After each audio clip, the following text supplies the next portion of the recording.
Bonjour. Dans le cas de la gestion du confinement dans la durée, voici la bonne pratique numéro 8. Il est temps aujourd'hui de faire un point sur la situation, car il faut s'organiser dans la durée. Beaucoup de choses ont été mises en place dans l'urgence, et donc elles ne sont pas organisées pour perdurer. Et donc, s'il vous plaît, travaillez, analysez, adaptez ce que vous avez mis en place ces derniers jours. Faites en sorte que ce soit pérenne par rapport à la durée du confinement et passez à l'action pour obtenir vos résultats. Alors, je vais vous présenter très rapidement ce que la courbe du changement peut faire, et c'est une animation sur une explication que j'ai donnée à un client.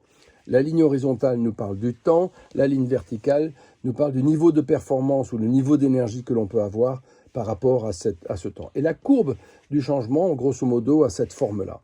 Qu'est-ce qui se passe en premier lieu? Lorsque l'annonce du virus est arrivée, ça a d'abord été un choc. Et où tout le monde se demande qu'est-ce qui se passe, etc. Mais rappelez-vous, la première des choses que l'on a fait, on a été dans le déni, que ce soit le gouvernement, que ce soit la majeure partie des entreprises, ou même la majeure partie d'entre nous, on a juste pensé que c'était une petite grippe.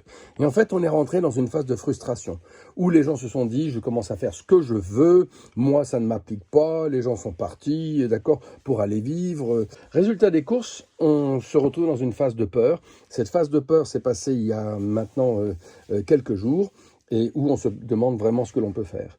Et le point de bascule arrive.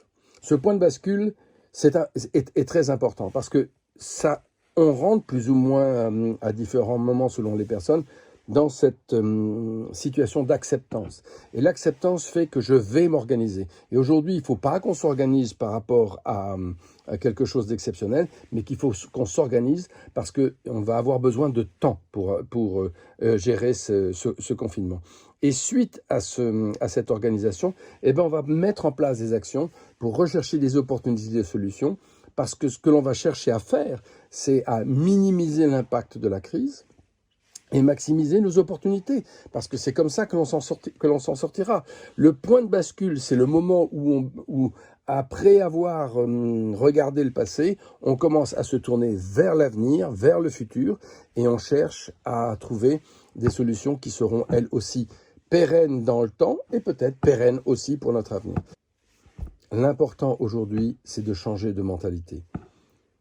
Arrêtons de penser au passé, tournons-nous vers l'avenir.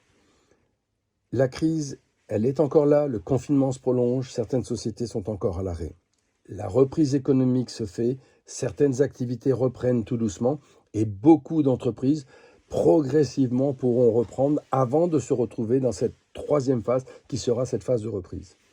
Mais s'il vous plaît, prenez en compte que le jour où la reprise sera effective, la crise que l'on a eue a été une absence de consommation et va provoquer un appel d'air pour consommer des choses. Plus tout ce que le gouvernement est en train de mettre en place, plus toutes les initiatives que mettent les gens de bonne volonté, il y aura un véritable appel d'air sur la reprise. Même si on considère que la reprise est en juin ou juillet, le jour où la reprise se fera réellement, on ne pourra pas rattraper 60, 90 jours d'absence de consommation ou d'une consommation minimum. Donc, ça va se bousculer au portillon et ceux qui pourront en profiter seront ceux qui auront anticipé la situation, préparé cette situation pour pouvoir aller de l'avant. Donc, mon conseil, organisez-vous, réfléchissez à ce que vous pouvez faire aujourd'hui pour travailler dans la durée, dans le confinement, mais travaillez aussi ce dont vous avez besoin, les stratégies dont vous avez besoin pour le futur, pour votre avenir, pour la reprise. Je vous souhaite à tous de passer à l'action et je vous dis à bientôt. Au revoir.